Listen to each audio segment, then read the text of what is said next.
মগো বরিশাল কিন্তু বেমালা সুন্দর। মগো বরিশালের প্রকৃতি যেমন সুন্দর, এরম মগো বরিশালের খাওন দাওয়ানও এক্সের মজা। মগো বরিশালের লগে কেউ পাল্লা দিয়ে কোনোদিন পারবেই না। মগো বরিশালের মানুষের খাওন দাওয়ান যারা একবার খাইছে, হেরা বারবার এই খাওন খাওয়ার লিগা পাগলের লেহান করছে।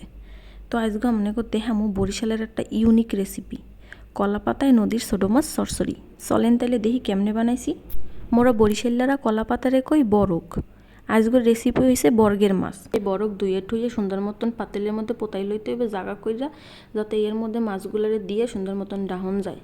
এই যে দাও আমারটা কি সুন্দর প্রসেসিং হয়ে গেছে। এখন মাছগুলারে মাইখালুম। এই হয়েছে নদীর সুন্দর মিক্স মাছ, ছোট ছোট। এর মধ্যে আলু দিলাম, পেঁয়াজ মরিচ কুচি, হলুদ মরিচ লবণ তেল দিয়া মাহাজাহা দিয়া তারপর দিলাম বসাইয়া। তারপর একটু পেঁয়াজ আর রসুন বাটা দিমু, যাতে এটা সুন্দর একটা গেরান আহে।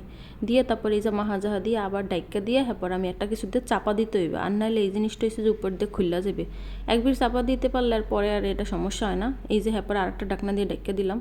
এই যে আমি উল্লাই পাল্লাই দিছিলাম মাঝখানে কয়েকবার, এই যে আবার উল্লাই দিতেছি, আপনারা দেখতে পাইতেছেন। এই যে এরকম কাল পোড়া পোড়া হইয়া যাইবে, এটা কিন্তু অনেকক্ষণ টাইম লাগবে করতে, নিবু নিবু জালে। এইটা হইয়া গেলে যাখান গেরান বাইরে হ্যাঁ হুন্নেই তো মনে হয় যে এখনই বইয়া পড়ি ভাত খাইতে।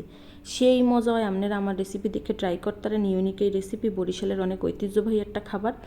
মোরদারে কিন্তু সেই লাগছিল ভাই। আপনারাও ট্রাই করে জানাইবেন আপনাদের কেমন লাগছে। আল্লাহ হাফেজ।